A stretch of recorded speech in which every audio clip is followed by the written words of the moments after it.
अस्सलामु अलैकुम वरहमतुल्लाहि वबरकातुहू। औज़ु बिल्लाहि मिनश्शैतानिर्रजीम। बिस्मिल्लाहिर्रहमानिर्रहीम। बरक़ी रूह और उसके असरात, electric current and it's effects. बच्चों, इस सबक के ताल्लुक़ से हम पिछले वीडियो में सवाल नंबर 1 से सवाल नंबर 9 तक के तमाम मशक़ी सवालात के जवाबात हमने हल कर चुके हैं। लिहाजा आज मैं इस वीडियो में आपको सवाल नंबर 10 से लेकर सवाल नंबर 13 तक के तमाम सवालात के जवाबात को डिक्टेशन की सूरत में बोलूँगा और आप उसको अपनी नोट्स में लिखते जाना है। ओके, तो बच्चों, इस सबक का 10वां सवाल है,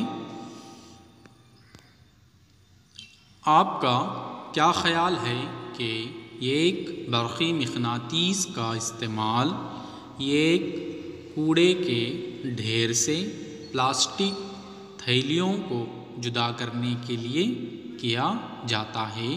वज़ाहत कीजिए। तो बच्चों, लिख लीजिए इसका जवाब बिल्कुल नहीं, क्योंकि प्लास्टिक एक गैर मक़नातीसी शय है।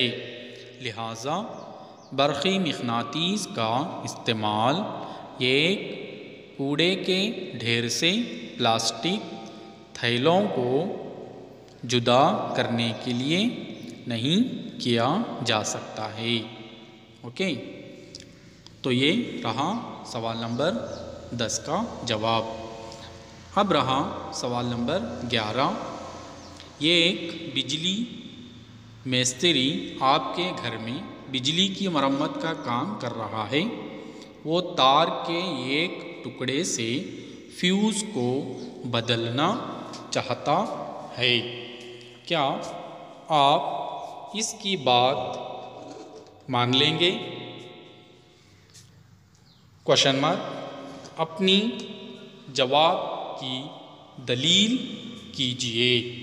तो ये रहा सवाल नंबर 11। तो बच्चों, लिख लो इसका जवाब।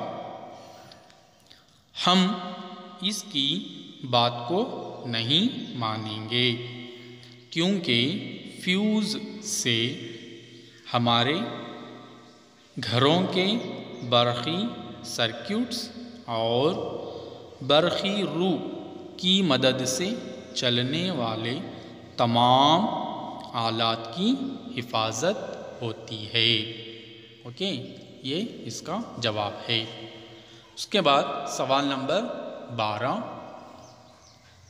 ज़ुबैदा ने एक सेल होल्डर, एक स्विच और एक बल्ब का इस्तेमाल करके बरक़ी सर्किट बनाया है, जैसा कि शक्ल 14.4 में दिखाया गया है। जब इसने स्विच को ऑन किया तो बल्ब नहीं जला। सर्किट में ख़राबी का पता लगाकर ज़ुबैदा की मदद कीजिए। तो बच्चों, ये सवाल नंबर 12 है। थोड़ा प्रैक्टिकली सवाल है ये, तो आइए इसका हम जवाब लिखेंगे। तो जवाब में लिख लीजिए नंबर 1। एक सबब ये हो सकता है कि बरक़ी सेलों को ज़ुबैदा ने सही तरीक़े से नहीं जोड़ा होगा। बल्ब के रोशन के लिए एक बरक़ी सेल के मस्बत टर्मिनल को दूसरे बरक़ी सेल के मनफी टर्मिनल से जोड़ना होगा। ओके, और इसी में नंबर 2 यानी दूसरा सबब ये भी हो सकता है कि दो बरक़ी सेलों को जोड़ने के लिए जो रबर बैंड का इस्तेमाल किया गया है वो ढीला है।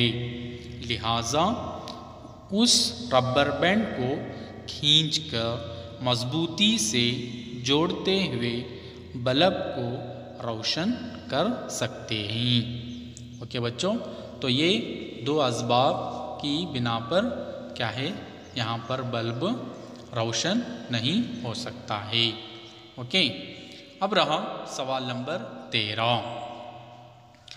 शक्ल 14.25 में दिखाए गए सर्किट में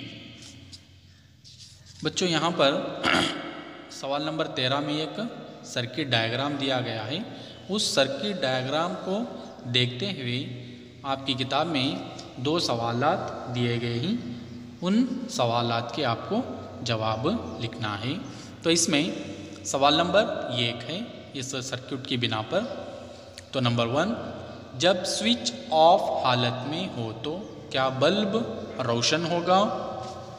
तो बच्चों इसका जवाब हम लिख सकते हैं, लिख लीजिए इसका जवाब। जब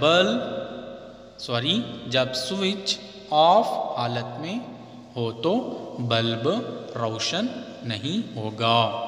ओके, उसके बाद सवाल नंबर 2, जब स्विच को ऑन किया जाएगा तो ए, बी और सी बल्बों के रोशन होने की तरतीब क्या होगी? तो बच्चों इसका जवाब लिख लीजिए। जब स्विच को ऑन किया जाए तो तीनों बल्ब एक साथ ही रोशन होंगे, क्योंकि तीनों बल्बों के लिए यहाँ एक ही स्विच इस्तेमाल किया गया है। ओके, शुक्रिया।